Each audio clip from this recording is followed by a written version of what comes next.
I was arranging fresh flowers, carefully placing each stem into the antique vase Robert had gifted me on our 10th anniversary. The date on my watch caught my eye. April 17th. 40 years ago, I walked down the aisle, promising love, loyalty, and forever. 40 years of memories, 40 years of sacrifice, 40 years of building a life while slowly losing myself. But I had no idea. By sunset, I wouldn't be in this house anymore. No perfect dinner, no celebration, not even a husband left to toast with. That's how long I had been Ellie Mitchell, wife of Robert Mitchell, managing partner, high society figure, the man who never missed a chance to remind me of his greatness. And on this day, our anniversary, I should have been setting the table for a celebratory dinner. But instead, I was sitting alone, scrolling through financial statements Robert didn't know existed. Because while he was off with my best friend, convinced he had outplayed me, he had no idea I had been preparing for this moment for decades. His betrayal was supposed to break me. Instead, it set me free. By the end of the day, I'd be sitting alone in a hotel room, staring at offshore account balances my tax attorney husband never even knew existed. And as I scrolled through them, one thing became clear. Robert thought he had played me, but I had been playing him all along. Drop your city below. We want to see how far this story has reached. I pressed the button, and the 3-car garage purred open. Robert's ash-grey Porsche was gone, even though Wednesdays at Whitcomb and Lang usually chained him to conference tables past midnight. Balancing a tray of crème brûlée, I crossed the marble foyer, heels clicking time with the grandfather clock Robert bought to impress visiting partners. From the study drifted a voice I knew in courtrooms but never at home. Robert's whisper, syrupy, promising Turks and Caicos sunsets, and one-way tickets paid in cash. A laugh, champagne-thin, unmistakable, floated back. Vanessa, best friend since dorm bathrooms and ramen nights, the godmother to our twins, now giggling over my husband's getaway plan. I edged to the doorway. Robert traced circles on Vanessa's wrist. She balanced on diamond heels that glittered like fresh betrayal. I spoke first, voice hostess smooth. I wondered who might like dessert. Vanessa flinched, almost snapped a heel. She gasped that she was just leaving. Robert spun, mask slipping before he arranged partner calm. He thanked me for the treat, said tonight's meeting ran long. I set the silver tray on the Persian rug instead of the coffee table. Custard jiggled. I informed them overdraft alerts had pinged my phone since 3:05. The household account now sat at $47. Vanessa's mascara twitched. Robert claimed market turbulence forced liquidity. I corrected him. Liquidity wouldn't explain the quit claim he filed, transferring our Cape Cottage to Seaglass Horizons LLC, manager name Vanessa Pearson. I removed an envelope from my Mont Blanc planner.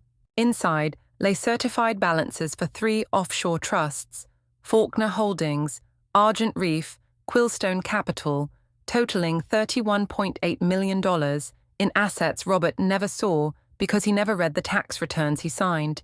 Robert lunged for the envelope. I sidestepped. The tray flipped. Custard splattered Louis XIV wallpaper. Robert's Italian loafers slid. He collided with the grandfather clock. Wood groaned. The pendulum jammed at 7. Time itself arrested. I warned that by dawn, his senior partners would receive anonymous flash drives, digital ledgers of Florida escrow funds, yacht invoices, shell companies, unless he signed my interim consent order. No asset transfers, no property sales, no direct contact outside counsel. Robert's voice cracked. He spat that I couldn't blackmail him in his own home. I countered that he taught me every technicality worth wielding when he billed $900 an hour defending Ponzi kings. Vanessa sobbed, begged forgiveness, said friendship must count for something. I reminded her she stood as godmother to children whose college savings Robert emptied at noon. She whimpered that she never meant harm. I replied that intent didn't mop creme brulee off silk rugs. Outcome did. She tried to steady herself, heel snapped. She toppled onto custard, shrieked as sugar glued to sequins. Robert straightened, face mottled. He threatened injunctions. I stated prenup clause 14, his own draft. granted me immediate freeze rights if he dissipated community assets. He drafted, I expanded, he signed post-appendectomy when morphine dulled scrutiny. I produced a flash drive labeled heirloom and set it atop the wobbling clock. Evidence mirrored to cloud at 4 off-site servers. I said if the drive disappeared, alarms would trigger. Robert's shoulders sagged. The attorney in him recognized checkmate. I placed my wedding band on the foyer marble. It spun, caught a gleam from the chandelier, and stilled.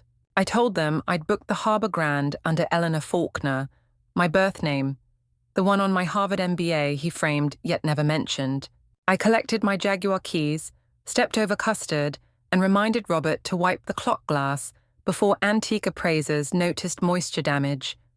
Vanessa whispered we could talk tomorrow. I said tomorrow belonged to subpoenas. Robert asked what I wanted. I answered visibility. I opened the front door. April air sliced away the smell of burnt sugar. Behind me, the cracked pendulum ticked once, just enough to start a new hour no one in that house would ever forget. I walked into night, $31 million lighter than the ring I left behind.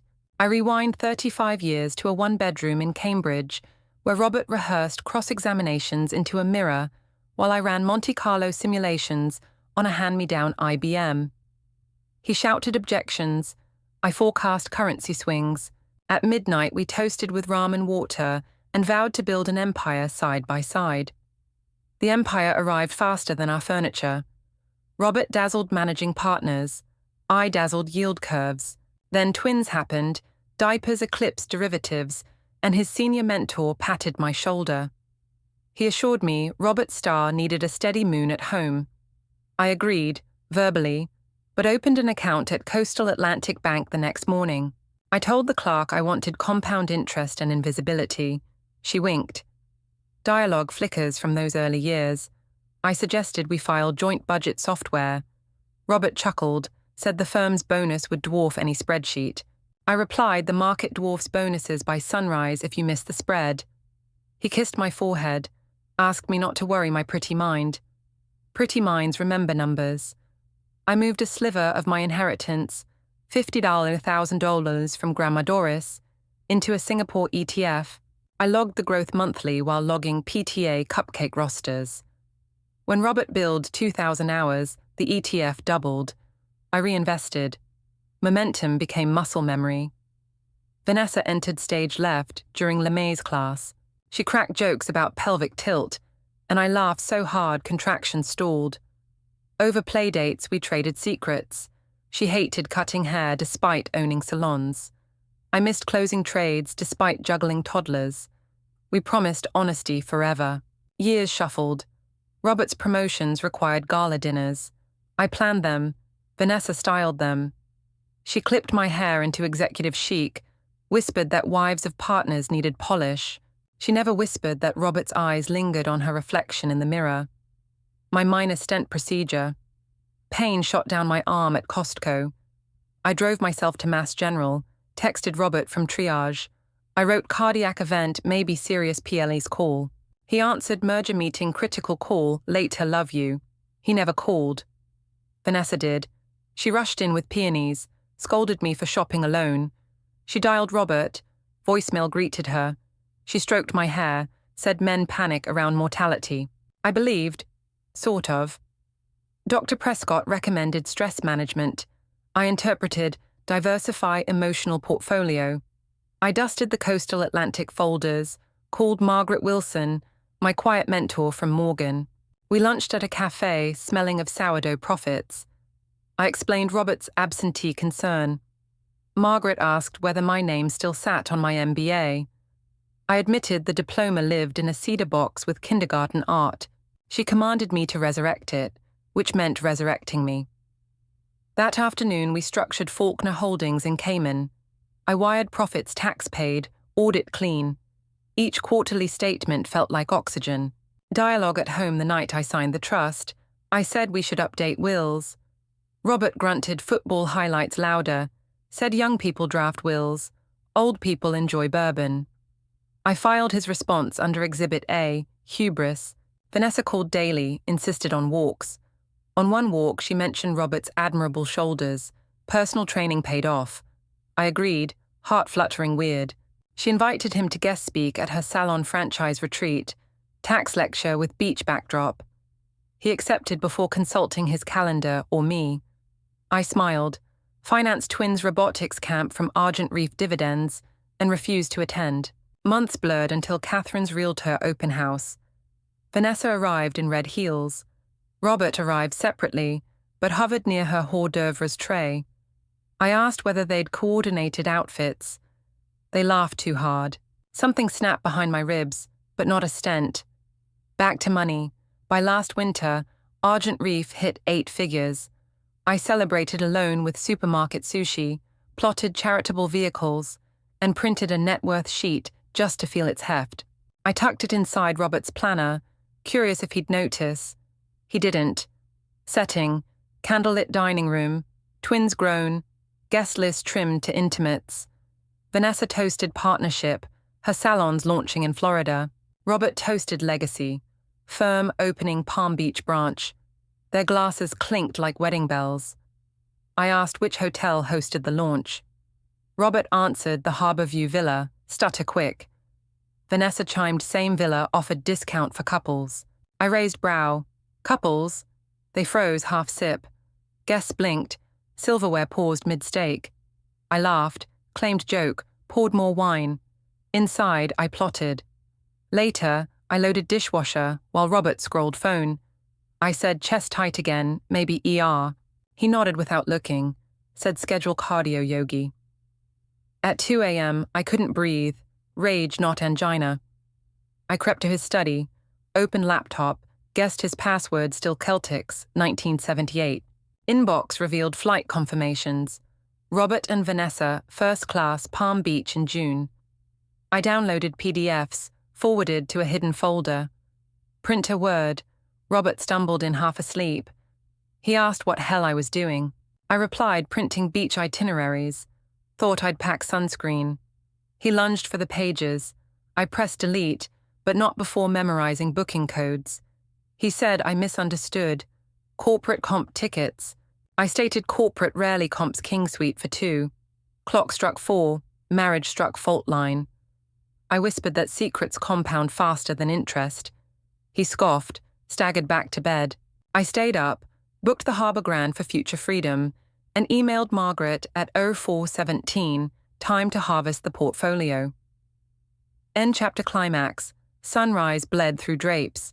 I stood over sleeping Robert, diploma clutched like a shield, and vowed that next anniversary he'd toast me from the witness stand, or not at all. Monday opened like a crime scene no one had cordoned off. Robert left for the club at dawn, bragging he would close 18 holes and a 9-figure merger before lunch. The second his Porsche cleared the cul-de-sac, I slid into his leather chair, tapped Celtic 1978 into his laptop, and let the screen bloom with secrets. First, I searched Seaglass Horizons. The registry spat back a string of siblings, Gulfline Escrow in Delaware, Blue Parrot Holdings in Nevada, and Fairway Advisory hiding in the British Virgin Islands. Dates and deposits lined up like getaway cars at a bank door.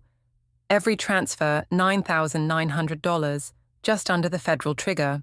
I dumped the trail into a spreadsheet, highlighted overlaps with our children's tuition withdrawals, and felt 40 years of polite hostessing calcify into something stone-edged. Margaret Wilson FaceTimed the moment I hit save. She asked whether my paper trail bled yet. I replied that it bled Blue Parrot feathers and Delaware feathers, and that I wanted an autopsy, not a Band-Aid. She grinned, promised Detective Delgado would call by nightfall. Vanessa rang at 10, chirping about oat milk foam art. I responded that cardiologists now had me counting macros, not macchiatos. She giggled, told me Robert worried I obsessed over pennies. I said pennies alone sink ships if you load enough of them. Then I hung up and kept digging. Wednesday brought Delgado's Zoom square to my kitchen island. Her badge glinted through the webcam. She explained that Robert's wire pattern matched 6 open federal indictments. I asked whether leverage beat indictment. She answered that leverage buys time, indictment buys orange jumpsuits. I could choose both if the mood struck. I told her I preferred first leverage, then maybe a tasteful jumpsuit. We plotted. She needed Robert admitting timeline overlaps. I needed Vanessa off balance. We scheduled a sting disguised as a family office luncheon. Friday noon, the study smelled of cucumber sandwiches and misdirection. Robert swaggered in with a Palm Beach realtor and a private banker named Whitaker, slick hair, Mont Blanc pen. I played the solicitous spouse, arranging petty fours while slipping a dime-size recorder under a linen napkin. The men small-talked about Florida humidity. Whitaker produced escrow drafts. Robert leaned over the mahogany desk, voice low as if the wood absorbed conscience. He bragged that once the Cape Cottage sold and the Turk's wire cleared, he and Vanessa would disappear before the old ball and chain noticed. I tilted the teapot so steam muffled my laugh. Whitaker clicked his fancy pen. The cartridge misfired, rocketed across crystal glass, and splashed indigo ink across Robert's starched linen. The room froze. Robert cursed. Whitaker scrambled. I slid the stained contract off the blotter and tucked it beneath a dessert plate. No one noticed. They were too busy dabbing ink out of a $600 shirt. Robert barked at the housekeeper for club soda. I apologized with sugary calm, assured Whitaker we would courier fresh copies. He thanked me, still flustered, and hurried out. The realtor followed, babbling about stain removal on marble. The door closed, and silence sucked the oxygen from the study. Robert rounded on me. He growled that my clumsiness cost him a critical document. I countered that the document now carried his signature in ink and DNA. Perhaps he should thank me for notarizing. He paled, demanded the pages back. I smiled, mentioned safekeeping, and reminded him I once indexed our entire library. I wouldn't misplace a single sheet. Vanessa stormed in an hour later, mascara smudged like tire tracks. She wailed that Robert had gone cold, that escrow officers were calling her for IDs she had never heard of. I offered chamomile. She accused me of sabotage. I leaned forward, spoke in a voice that still surprises me. Sabotage requires surprise, but she had ignored every caution sign posted in friendship font for years. She collapsed into a wing chair, heels wobbling. I handed her an envelope labeled Manager Liability and advised immediate counsel. Her eyes scanned transfer logs, naming her as beneficial owner. She whispered that she never meant harm. I answered harm is a balance sheet. Intentions don't credit or debit. Saturday, Catherine FaceTimed from her SUV. She asked if Dad was right that I'd snapped. I explained that sanity sometimes looks like spreadsheets. She protested that family funds felt thin. I forwarded her a PDF of the twins' untouched 529 balances. She fell silent, finally said maybe she hadn't looked closely enough at her father. I replied that daylight shows dust on every mantle. Andrew texted a meme of a dumpster fire captioned, "Your marriage." I responded with a screenshot of my Singapore ETF up 4%. He replied with a single thumbs-up emoji, which for him is an apology. Sunday night, Delgado parked an unmarked Chevy behind our hydrangeas. She installed a GoPro in Robert's bookshelf and wired me with a button mic. We rehearsed. I would invite Robert to sign updated insurance forms. Page 3 would be a self-dagger, admitting he conveyed the Cape Cottage without spousal consent. Exactly the felony count Delgado's task force needed. Before dawn Monday, I baked scones so cinnamon could mask adrenaline. Robert staggered in sweaty from squash, demanded espresso. I served it, slid the documents across granite, and claimed the insurer required fresh signatures. He skimmed first 2 pages, pen poised. Then he hit page 3, brows knitting. He asked why the policy mentioned sea glass conveyance. I feigned confusion, said brokers must have copied language from county records. Maybe he knew why. He stiffened, accused me of snooping. I countered that shared property invites shared paperwork. He snapped that I'd grown paranoid. I replied that paranoia is merely pattern recognition wearing body armor. He shoved the papers back, refused to sign. Delgado's cue lights flashed red behind the wall. Task force ready, but evidence incomplete. I leaned in, whispered that I'd already forwarded ink-splattered drafts to the AG's office. Signing now might paint him cooperative. He hesitated, ego wrestling fear. Then Vanessa burst through the French doors, hair wild, crying that her salon's credit lines were frozen because federal agents had questioned her accountant. Robert blanched. I laid a fresh pen on the counter. He snatched it, scribbled a jagged signature, barked that I had destroyed his life, not seeing how perfectly he'd just sealed his fate. Sirens whooped outside. Delgado entered calm as Sunday Mass, badge aloft. She announced a search warrant for electronic and financial records, pursuant to elder exploitation statutes. Robert sputtered, demanded lawyer. Delgado nodded, escorted him to the foyer, where the grandfather clock, repaired after the custard fiasco, chimed 8 on the dot, pendulum slicing the air like a gavel. Chapter ends with Vanessa sobbing on marble, Robert in cuffs arguing about country club reputations, and me standing steady, cinnamon on my fingertips, whispering to the clock that some mechanisms, once cleaned, never miss another tick. Detective Delgado parked behind my hydrangeas before sunrise. She lugged 2 canvas kits, button mics the size of shirt studs, and a GoPro disguised as a faux brass sconce. We tiptoed through the house like stagehands, resetting a tragicomedy. By 6:17 a.m., the study bristled with surveillance, microphone taped behind Robert's Partner of the Year plaque, camera peering from a hollowed law review. Delgado rehearsed the play. I would present updated insurance forms for the Cape Cottage. Pages 1 and 2 were vanilla. Page 3 was the poison pill, an admission that he'd already conveyed the property to Seaglass Horizons for personal liquidity.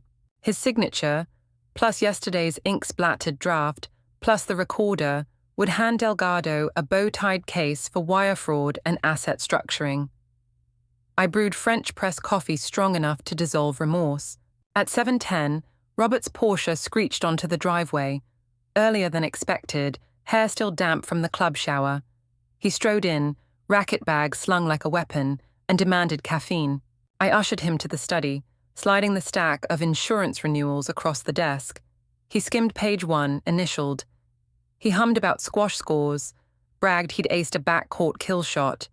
I nodded, heart syncopating with the body wire thrum. He flipped to page 2, initialed again. Then page 3 caught him like barbed wire. He froze. He snarled, the wording looked strange. I claimed the broker must have mirrored language from county deeds. He might know why.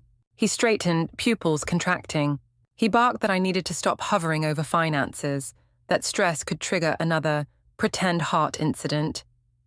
I smiled politely, reminding him that real cardiologists file real reports. I offered to fetch his reading glasses. He shoved the papers back, growled no signature without counsel.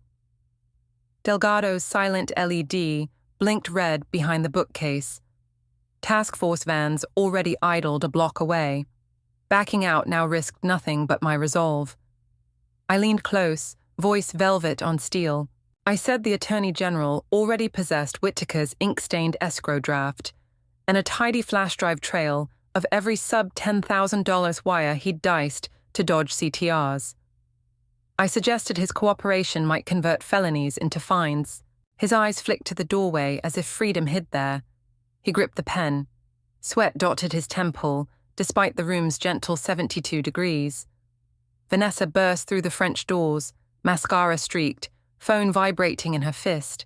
She wailed that her salon's credit lines were frozen, that federal agents had appeared at 5 a.m., asking about shell companies she couldn't pronounce. Robert lost color. He hissed that she wasn't supposed to be involved. She sobbed that she was involved the moment he put her name on Seaglass. I slid the pen nearer. He scrawled an angry autograph across page 3, spit the words, "Satisfied now." I pocketed the stack, signaled Delgado's hidden camera with a casual flick of my wrist. Sirens whooped outside.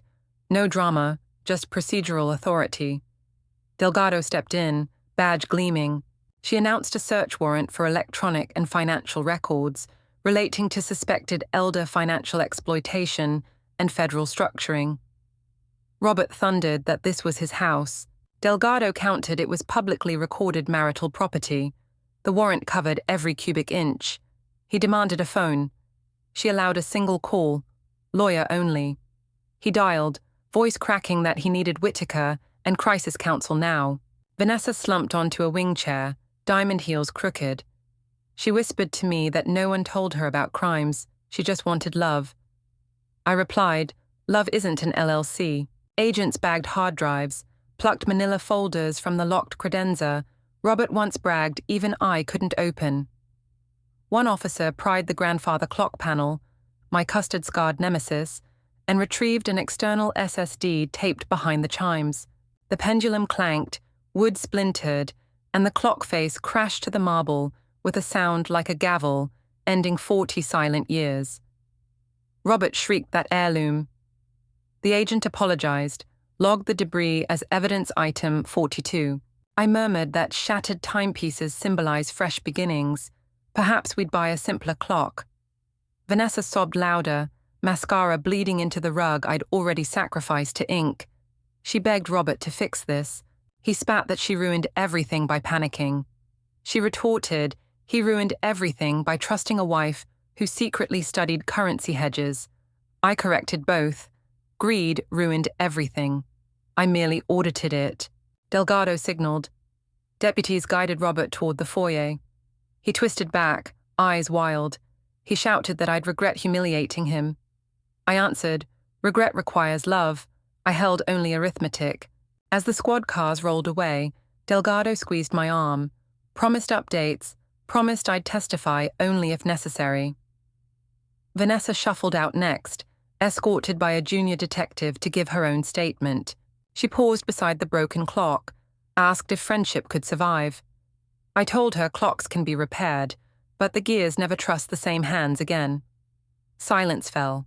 Morning light filtered through custard-stained drapes, landing on the empty study chair.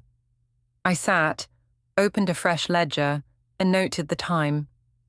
8:46 a.m., the exact minute my life pivoted from passive spouse to prosecuting witness. I wrote a single entry, leverage converted to liberty. Then I closed the book, stood, and let the house echo with the ticking absence of the old pendulum. Monday's dawn found me in the window seat of a downtown hotel, notebook open, heart pounding in 4/4 time with the traffic below.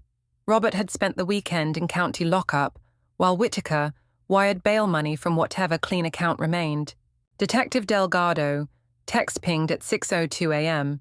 Bail hearing set for 9, judge presiding, Honor Evelyn Salas, reputation granite hard against white-collar antics. I dressed in charcoal slacks, Harvard pin on my lapel, no wedding band. In the corridor, my phone buzzed again. Catherine pleaded that the twins were terrified, that Dad must be confused, that surely we could talk. I typed a calm reassurance. Talk soon, truth first, safety always. Courtroom 3 smelled of copier toner and tension. Robert shuffled in, wrists cleared of cuffs but ego shackled. His attorney, Lucinda Hulbrook, whispered strategy. He nodded, eyes skimming for me. I sat behind Delgado and Ada Mark Briston, pen poised like a scalpel. Halbrook argued Robert posed no danger, long-established community ties, blah-blah jurisprudence.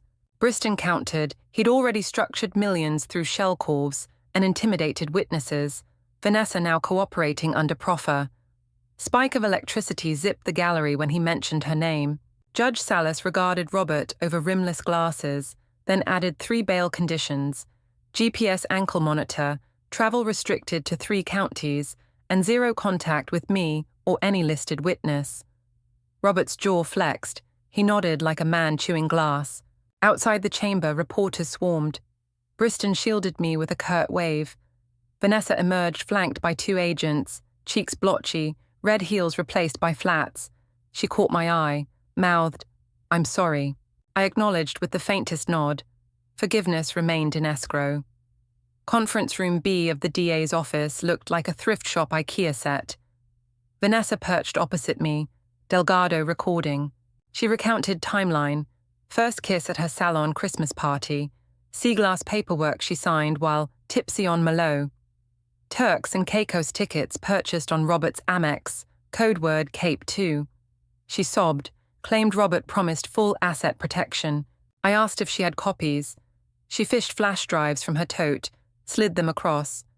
Briston smiled as if Christmas arrived in May. Dialogue sliced quick. Vanessa claimed she never saw bank regs. Delgado noted ignorance rarely exempts liability. I asked whether Robert forged any signature. Vanessa admitted yes, 2 loan guarantees. Briston promised leniency for cooperation. Vanessa exhaled like a punctured balloon. I met Catherine and Andrew at a riverside cafe. Catherine clasped a latte with white-knuckle grip. Andrew paced. They demanded the truth. I delivered a condensed ledger. Dad hid money, tried to strip assets, incriminated best friend, now faces felony counts. Catherine cried. Andrew cursed Dad's arrogance. I concluded with a promise. Their college funds secure, my love unchanged. They left hugging me tighter than childhood. The lobby of the Harbour Grand glowed gold marble quiet. I stepped from the elevator and froze. Robert leaned against a pillar, ankle monitor blinking beneath tailored cuff. He shouldn't have been within 500 feet. Halbrook beside him clutched a legal pad. He straightened, voice silked with menace. He stated bail terms were flexible if the spouse invited a meeting. I fired back that Salas's order read like granite. Halbrook interjected that misunderstandings could vanish if I withdrew cooperation.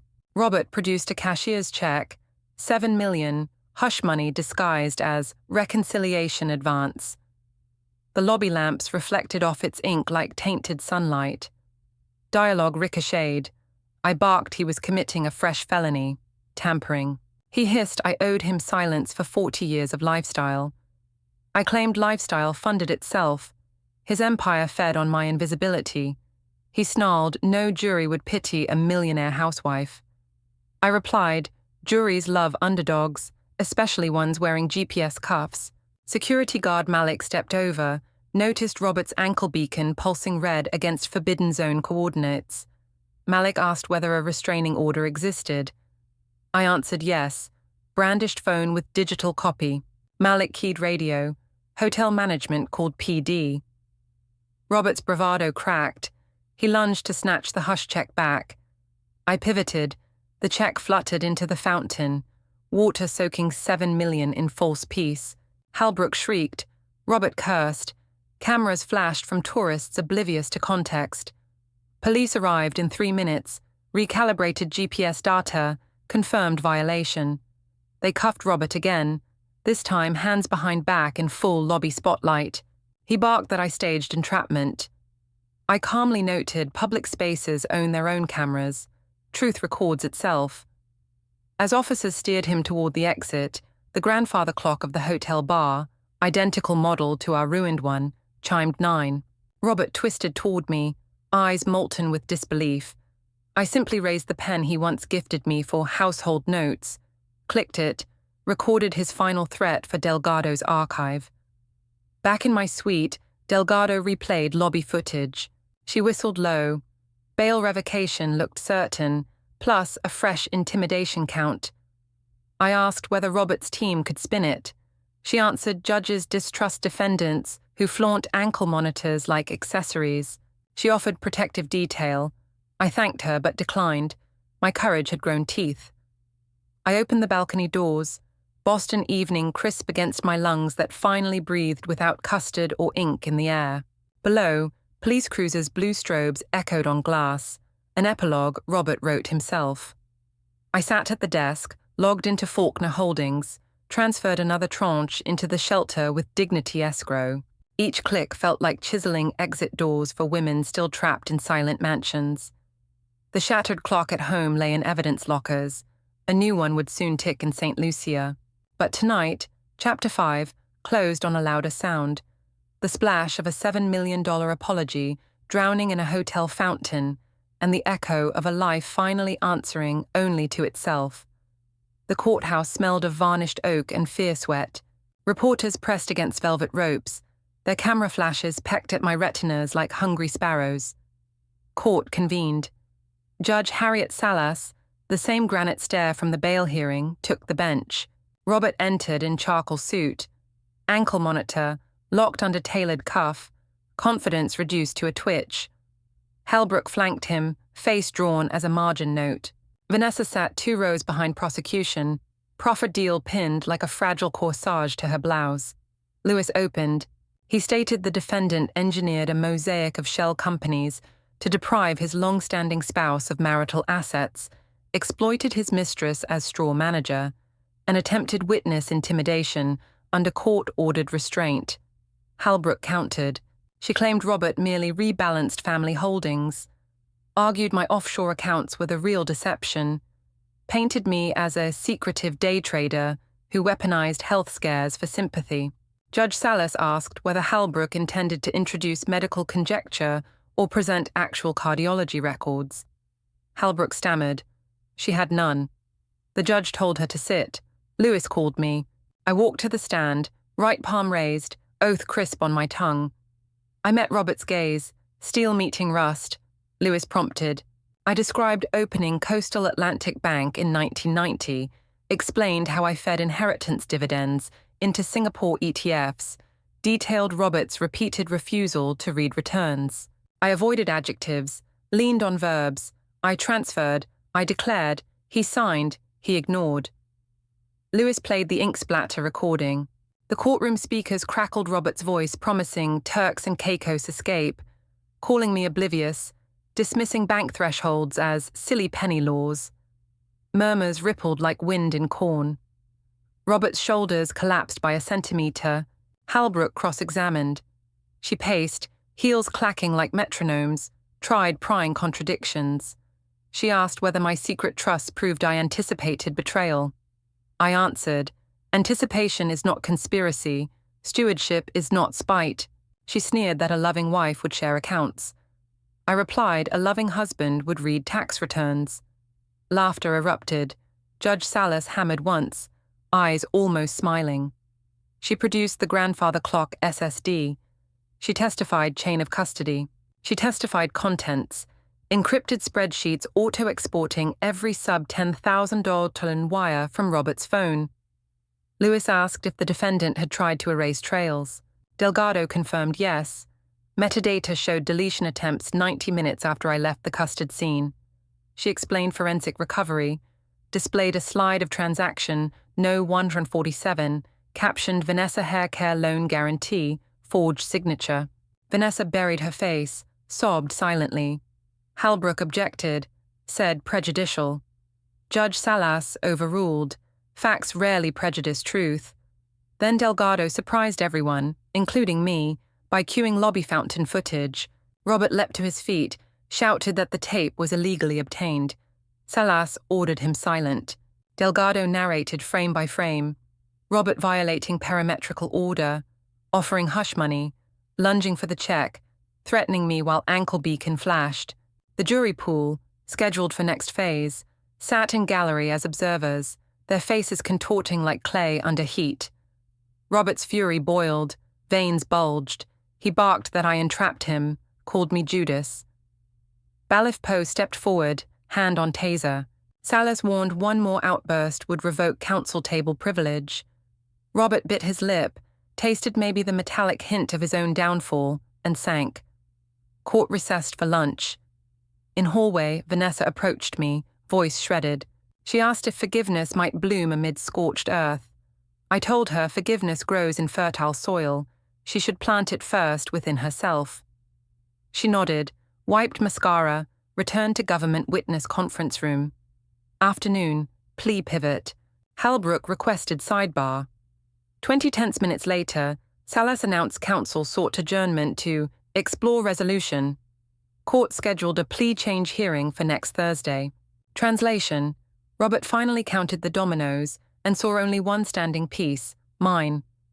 Outside microphones swarmed. Reporters hurled questions. I replied in verbs. I safeguarded. I testified. Justice proceeds. I entered a waiting town car. Delgado climbed in after. Praised composure. I asked her what sentence looked likely. She predicted 5 to 8 on federal counts, state time concurrent. I nodded, felt neither joy nor gloat, only relief that arithmetic had prevailed over arrogance. Evening draped Boston in copper.